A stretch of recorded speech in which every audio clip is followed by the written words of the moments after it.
राजा रावणाला उपदेश केला आणि पुढं ती कथा ऐकायची होती आपल्याला। राजा रावण काय करतोय, कसे प्रभू रामचंद्र लंकेला येतील, कसं युद्ध होणार आहे, काय काय प्रकार घडणार आहे। पण शांतीब्रह्म एकनाथ महाराजांनी आपल्या जनार्दन स्वामींना प्रणाम केला। बाबा 42 अध्यायाचं सुंदरकांड येते पूर्ण झालेलं आहे।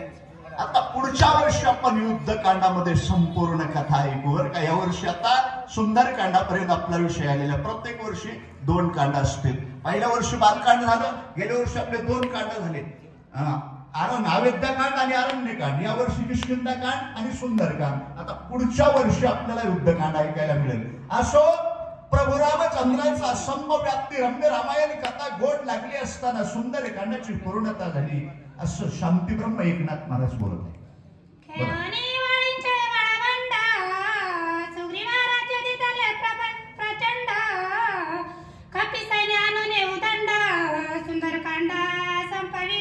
कारण वालीला मारलं, वालीला किष्किंधेचं राज्य सुग्रीवाला दिलं। प्रभू रामचंद्राने आणखी सीता मातेचा शोध करण्याकरता राजा सुग्रीवाने पुष्कळ वानर पाठवले, स्वयंप्रभेचा उद्धार केला। समुद्र किनाऱ्यावरती असणारी वानर मंडळी आलेली, संपत्तीला असणारं मुक्त केलं, तिथून माहिती मिळाली। असंभव्य गोड कथा। अहो ज्या ठिकाणी असणारे 56 कोटी माकडं कोणत्या दिशेला पाठवले, अस्वल कोणत्या दिशेला पाठवले, वानर कुठं पाठवले, असा संपूर्ण कथा भाग सुंदरकांडामध्ये सांगितला। आणि सुंदरकांडाची आज पूर्णता झाली।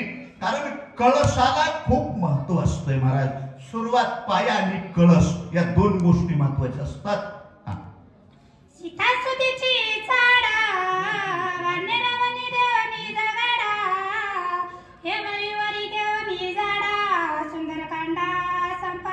कारण इथं असणारा हनुमंतराय सीता शुद्धीची चाळ करण्याकरता दंडकारण्यामध्ये क्रशारण्यामध्ये वानर भयभीत झाले, तिथून समुद्रावर गेले। हनुमंतानं अनेक आटोकाट प्रयत्न करून 400 कोसाचा समुद्र उल्लंघन केला।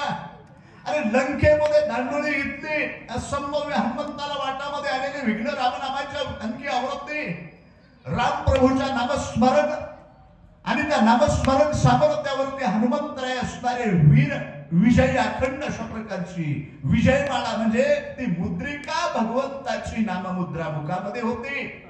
आणि म्हणून केवळ हनुमंतराय असणारे त्या सीता मातेचा शोध लावण्यासाठी लंकेमध्ये गेले आणि सुंदरकांडाची पूर्णता